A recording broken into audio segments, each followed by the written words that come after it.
ग्रंथ याचा 3रा अध्याय आणि त्याची 1 ते 10 ही वचने। योनाचा ग्रंथ याचा 3रा अध्याय आणि त्याची 1 ते 10 ही वचने आपण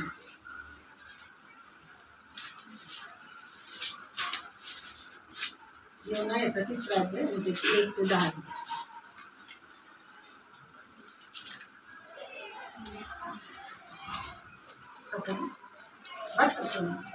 योना याचा 3रा अध्याय आणि 1 ते 10 वचन आपण वाचूया। निनवेचा पश्चाताप। परमेश्वराचे वचन दुसऱ्याने योनाला प्राप्त झाले की उठ, त्या मोठ्या निनवे शहरात जा व मी तुला सांगेन तो संदेश त्यास आरोळी करून सांग। तेव्हा योना उठून परमेश्वराच्या वचनाप्रमाणे निनवेस गेला। निनवे हे देवाच्या दृष्टीने मोठे शहर होते। ते सगळे फिनिष्टापर्यंत सर्व गोंधळात नेसले। निनवेच्या राजास हे वर्तमान समजले तेव्हा तो आपल्या आसनावरून उठला व आपल्या अंगातला झगा काढून गोंधळ नेसून राखेत बसला।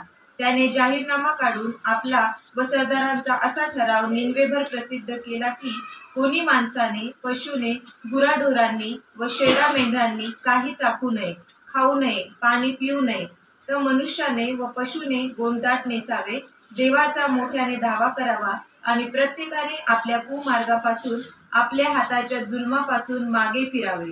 देव कदाचित वळेल व अनुताप पावेल आणि आपला संतप्त क्रोधापासून परावृत्त होईल, म्हणजे आपला नाश होणार नाही। देवाने त्याचे वर्तन पाहिले, म्हणजे अर्थात ते आपल्या कुमार्गापासून वळले आहेत हे पाहिले, तेव्हा त्यांच्यावर अरिष्ट आणील असे जे तो म्हणाला होता त्याविषयी तो अनुताप पावला आणि त्याने त्याचवर ते आणले नाही। देव आपण असलेले वचन आशीर्वादित करून प्रार्थना करूया।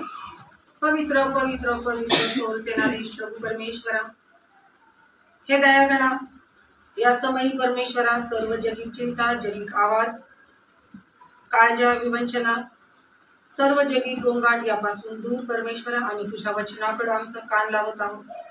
आणि होय दयागणा, यावेळेस तुझ्या जवळ सहाय्य मागत आहोत की तुझं वचन समजून घेण्यासाठी तुझ्या पवित्र आत्म्याचं मार्गदर्शन आम्हाला।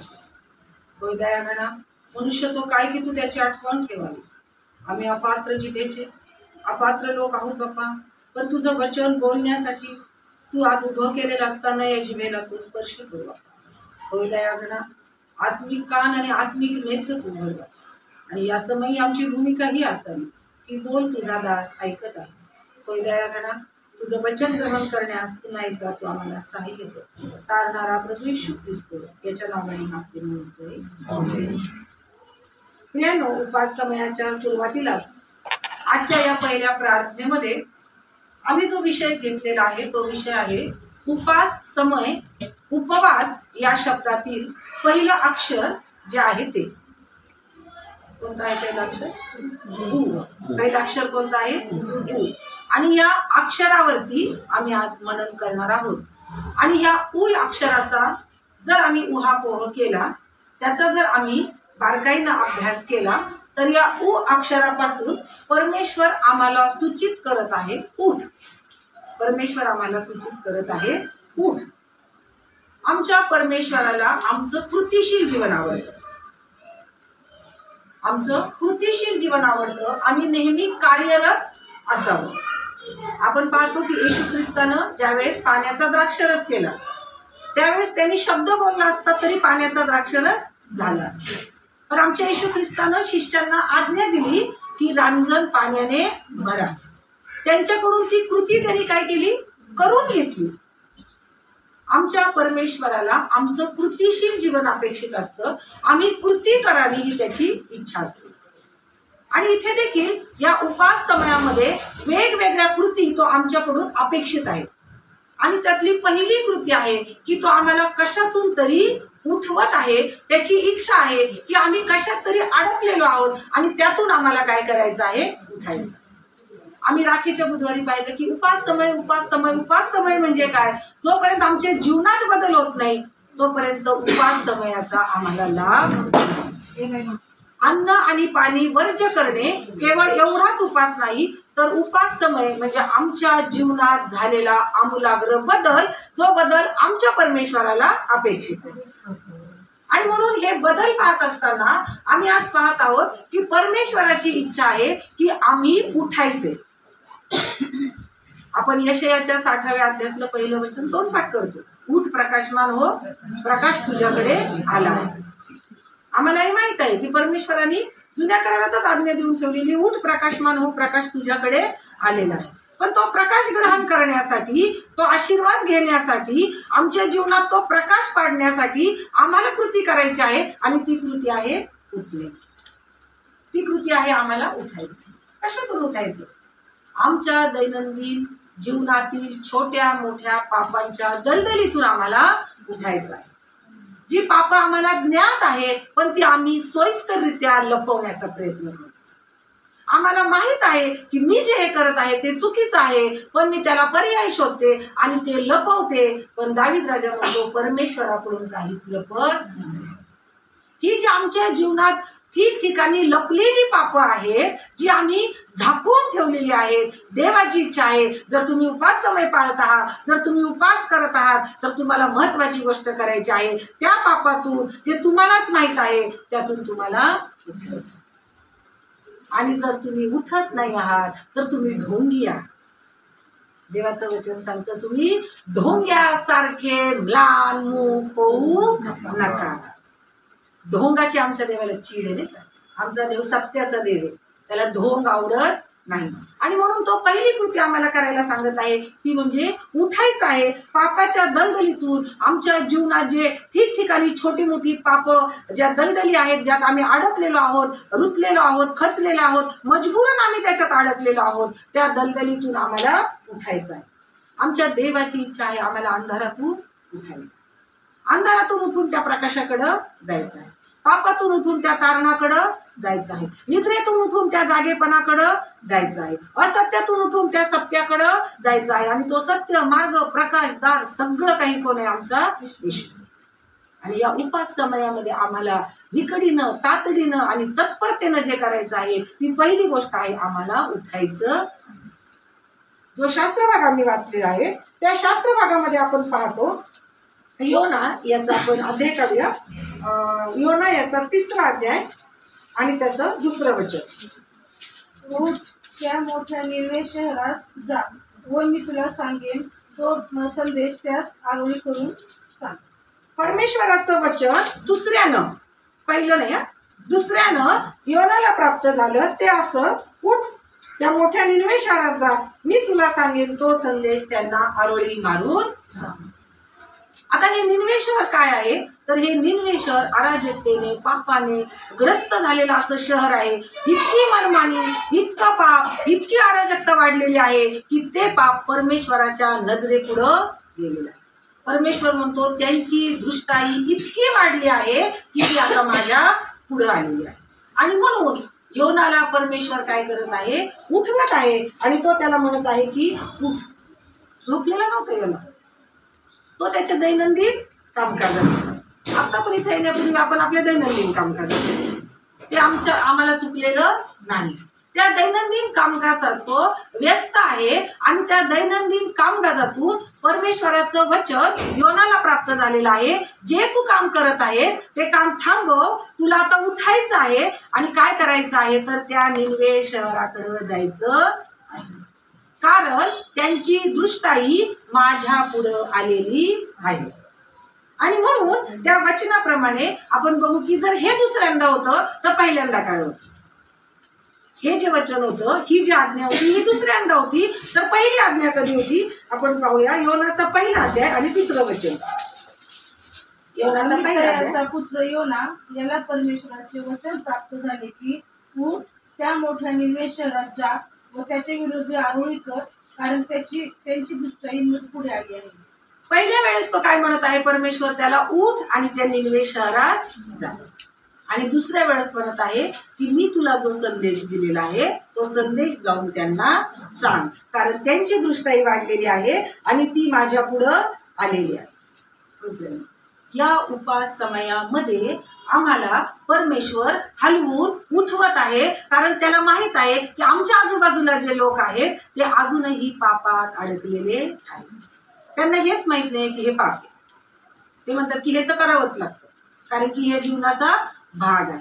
आणि म्हणून परमेश्वराची इच्छा आहे की जर तुला कळते हे पाप आहे, मला कळते हे पाप आहे, तर तुला उठायचं आहे आणि जाऊन त्या लोकांना काय करायचं आहे, त्यांच्या पापाची जाणीव करून द्यायची आहे. आणि मी तुला जो संदेश सांगत आहे तो संदेश त्यांना जाऊन सांगायचा आहे.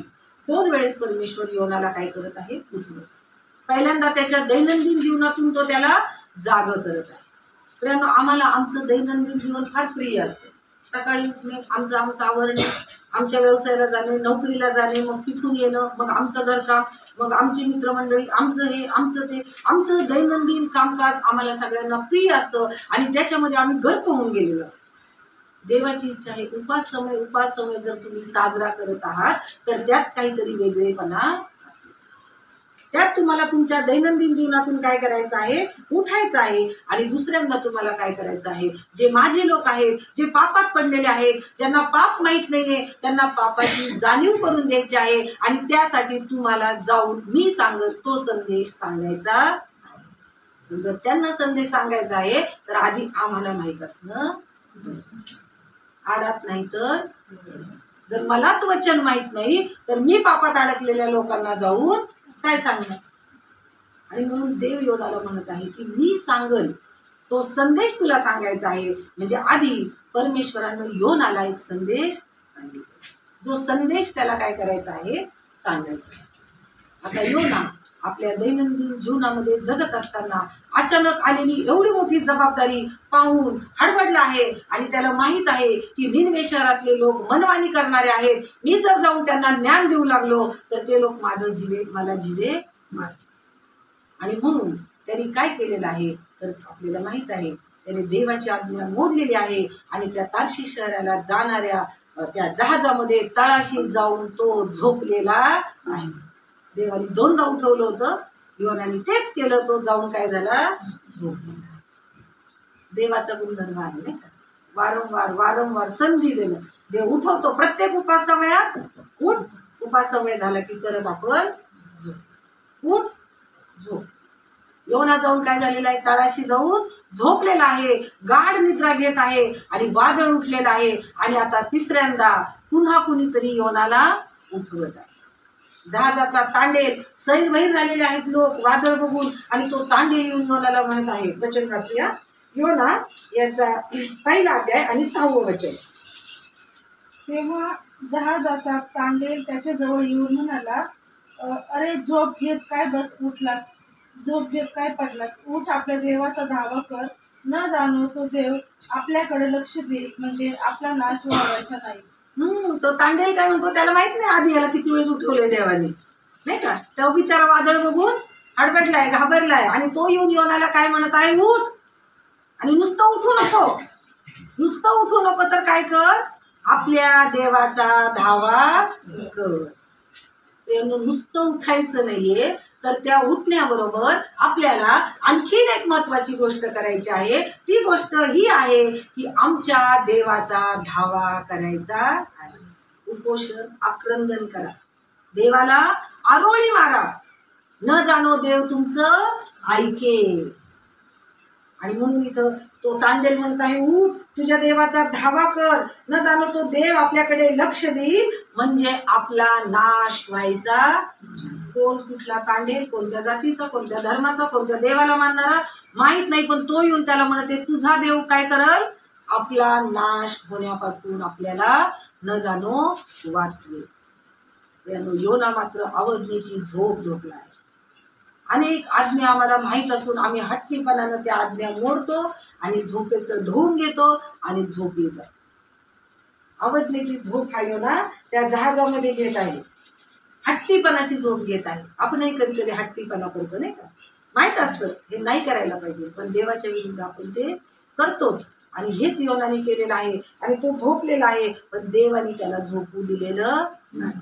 कारण की देवाने योनाला ज्या कामगिरीसाठी निवडलेलं आहे ती कामगिरी त्याला करून घ्यायची आहे. आणि ज्यांच्यासाठी निवडलेलं आहे त्यांच्यामध्ये ते कार्य करून घ्यायचं आहे. कारण देवाची इच्छा आहे मनोमन त्या लोकांचा नाश होऊ. जरी ते दुष्ट आहेत, जरी त्यांच्यात अराजकता माजलेली आहे, जरी ते नाशाकडे चाललेले आहेत, एक संधी मला त्यांना किती महान देवाचे आम्ही उपासक आहोत की आमचा देव संधी दिल्याशिवाय राहत, एकदा दोनदा तीनदा तो संधी देतच राहतो आणि वाट पाहत राहतो की कधी ना कधी माझी लेकरं पश्चाताप.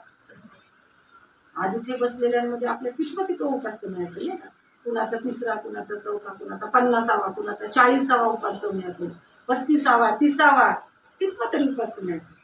प्रत्येक वर्षी देव ही संधी आम्हाला देत आहे, उठण्याची संधी देत आहे, संदेश सांगण्याची संधी देत आहे, वचन ग्रहण करण्याची संधी देत आहे, त्याच्या सानिध्यात बसण्याची संधी देत आहे. आणि आपण आहोत की प्रत्येक उपास समय झाल्यावर पुन्हा आमच्या दैनंदिन जीवनात निद्रेत जातो.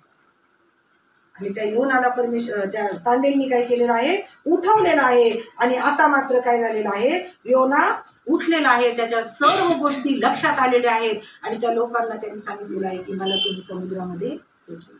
पुढे आपल्याला माहित आहे की माशाने काय केलेलं आहे, योनाला 3 दिवस त्यांनी प्रार्थना केलेली आहे आणि त्या काठावर त्यांनी ते ओकून टाकलेलं आहे. आणि आता योना मात्र जागा झालेला आहे आणि आता आपली जबाबदारी पार पाडण्यासाठी त्या निनवे शहरात, जे शहर चालायला 3 दिवस लागत, 1 दिवसाची वाट तो चालून गेलेला आहे. आणि चालता चालता तो आरोळी मारत आहे. आणि देवानं तुम्हाला 40 दिवसाचा अवकाश दिलेला, एक मर्यादा नाही का, काय म्हणतो आपण त्याला, एंड पॉइंट, काय एक मर्यादा नाही का, म्हणजे डेडलाईन नाही का, डेडलाईन दिली आता की आता तुम्हाला किती दिवसाचा अवकाश आहे, 40 दिवसाचा अवकाश आहे. आणि मग योना गेलेला आहे आणि त्यांनी काय केलेलं आहे, तर त्या लोकांना 40 दिवसाचा अवकाश आहे, मग निनवे धुळीस मिळणार आहे. हा संदेश त्यांनी 1 दिवसाची वाटचाल करून सगळ्या लोकांना सांगितलेला आहे. लोकांनी तो संदेश ऐकलेला आहे, त्या संदेशाचा परिणाम झालेला आहे. कारण तो संदेश कुणापासून होता, ज्यावेळेस संदेश देवापासून असतो त्यावेळेस तो ऐकणाऱ्याच्या अंतःकरणात कार्य केल्याशिवाय. कारण देवाने स्वतः म्हटलं होतं की मी जो संदेश तुला दिलेला आहे तो संदेश तू देऊन जाऊन.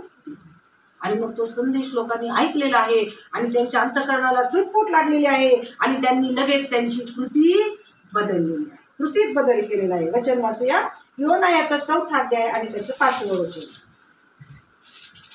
मग योना बाहेर जाऊन शहराच्या पूर्वेस बसला, तेथे त्याने एक मांडव घातला. नाही 4था 5 4 5 3 5. तेव्हा निनवेतील लोकांनी देवावर श्रद्धा ठेवली. त्यांनी उपास नेमिला आणि श्रेष्ठापासून कनिष्ठापर्यंत सर्व गोंटात नेसले. सर्व लोकांनी आपल्या कृतीत काय केला, बदल केला. लगेच त्यांनी आपली कृती बदललेली आहे. आपलं दैनंदिन जीवन त्यांनी बाजूला ठेवलेलं आहे आणि उपास नेमला आणि देवावर श्रद्धा ठेवली आणि श्रेष्ठांपासून कनिष्ठांपर्यंत सर्वजण गोंटात नेसले. उपास नेमला शब्द आहे, उपास नेमला, योजना केली त्यांनी. प्रियांनो, आमच्या जीवनामध्ये आम्ही किती योजना करू, या रविवारी सुट्टी हे करायचं, ह्या शनिवारी ते करायचं. अगदी आम्ही स्वयंपाकाचं सुद्धा नियोजन करू, आम्ही हे करू, आम्ही ते करू, आम्ही इकडं जाऊ, आम्ही त्याला भेटू, आम्ही ह्याला हे करू, आम्ही हे खरेदी करू, आम्ही ते करू. अनेक योजना करतो आम्ही, अनेक गोष्टी नेमतो. निनवेच्या लोकांनी काय केलेलं आहे, उपास नेमलेला आहे. त्यांनी एक योजना आखली. ते लोक इतके दृष्ट होते पण त्यांच्यात एकी होती, एकत्र आले ते, कारण की मृत्यू डोळ्यापुढे होतं नाही का. 40 दिवसांचा अवकाश होता आणि त्यांनी एकत्र येऊन उपास नेमलेला आहे आणि श्रेष्ठांपासून कनिष्ठांपर्यंत सर्वजण गोंताट नेसलेले आहेत. आणि गोंताट नेसणं हे त्यावेळेस पश्चातापाचं प्रतीक. गोंताट नेसणं, राखेत बसणं, डोक्यात राख घालून घेणं, या सर्व पश्चाताप दर्शक गोष्टी होत्या. आणि लोकांनी आपल्या पापाची त्यांना जाणीव झालेली आहे आणि त्यांनी गोंताट नेसलेला आहे. आणि हा संदेश ऐकून त्यांच्या मनामध्ये कार्य झालेलं आहे. आणि पुढे आपण 3ऱ्या अध्यायातलं 6वं वचन वाचतो. 6वं वचन, निनवेच्या राजाला हे वर्तमान समजले, तेव्हा तो आपल्या आसनावरून उठला व आपल्या अंगातला जगा काढून गोंताट नेसून राखेत बसला. पुढची उठण्याची क्रिया राजाची झाली नाही का. राजा बोले आणि प्रजा चालले. राजाला ज्यावेळेस हे वर्तमान समजलेलं आहे, राजाने काय केलेलं आहे, आपल्या राजासनावरून तो उठलेला आहे. राजासन कशाचं प्रतीक आहे, अधिकार, सत्ता, सुख, विलास, नाही का, मनमानी जे म्हणाल ते, राजाला कुणीही अडवत नाही. पण राजाने क्षणात काय केलेलं आहे, आपली कृती बदललेली आहे. आणि जे त्याचं सर्वस्व आहे, जो त्याचा मान सन्मान अधिकार पद, ते राजासन त्यांनी काय केलेलं आहे, त्यागलेला आहे. त्या राजासनावरून तो उठलेला आहे आणि आपल्या अंगातला झगा त्यांनी काय केलं, काढून टाकलेला आहे. आणि गोंताट नेसून त्यांनी त्या लोकांमध्ये बसलेला आहे. आणि मग त्यांनी फरमान काढलेलं आहे की गुरं ढोरं लहान लेकरं मोठे वृद्ध श्रेष्ठ कनिष्ठ सगळ्यांनी काय करायचं आहे, तर 40 दिवस उपवास करायचा आहे, त्या देवाचा धावा करायचा आहे. आणि तो धावा करणार, आपण धावा केल्यानंतर तो देव आमचं कणाशी. या सगळ्या गोष्टीचा परिणाम आपण पाहतो की काय झालेला आहे, तर देवानी आपला शब्द मागे घेतलेला आहे. देव अनुताप पावलेला आहे. आणि देवाचं वचन सांगतं, देवाने त्यांचं वर्तन पाहिलं, अर्थात ते कुमार्गापासून वळले आहेत हे पाहिले, तेव्हा त्यांच्यावर अरिष्ट आणीन असे जे तो म्हणाला होता, त्याविषयी तो अनुताप पावला आणि त्यांनी त्यांच्यावर ते आणलेलं निनवेकर जिंकलेले आहेत. नाही का, संधीचं काय केलं त्यांनी, सोनं संधीचा उपयोग करून घेतला. शिरूरकरांसाठी पुन्हा एकदा हे. आता आमच्या घरी सगळे शिक्षक आणि ते म्हटले, बापरे या ट्रॉफ्या तुमच्या आहेत, म्हणलं आमच्या नाही आहेत, शिरूरकरांचे आहेत. महाराष्ट्रामध्ये शिरूरच्या नावच्या आहेत. त्यांना आमच्या शिरूरकरांना परमेश्वराने काय दिलेली संधी दिली. 40 दिवसांची पुन्हा एकदा. आम्ही मुठभर आहोत, पण आमच्या मुठभर लोकांसाठी, मुठभर लोकांमध्ये जगाची उलथापालट करण्याची ताकद देवाने दिलेली आहे. त्याची इच्छा आहे आम्ही उठावं आमच्या दैनंदिन जीवनातून. आमच्या आजूबाजूला जे लोक अंधारात आहेत, पापात आहेत, अजून मोहात आहेत, व्यसनात आहेत, त्यांच्यापर्यंत आम्ही पोहोचावं. त्यांच्यापर्यंत देवाची इच्छा, देवाची योजना कळवावी. येशू तुमच्यासाठी मेलेला आहे, येशू कोण आहे हे त्यांना सांगावं आणि त्यांना त्या पापापासून परावृत्त करावं. म्हणजे आमचा देव आत्मे जिंकण्याचा आनंद स्वर्गात. त्यामुळे या सर्व कृती आमच्याकडून देव अपेक्षितो. पण हे करत असताना आम्ही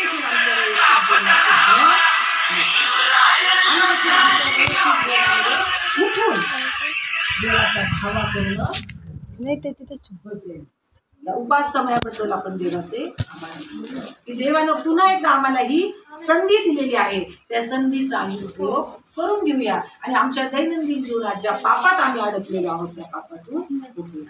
प्रभू करो. आणि आजचं वचन आमच्यासाठी आशीर्वादाचं, लाभाचं आणि विशेष करून उठणे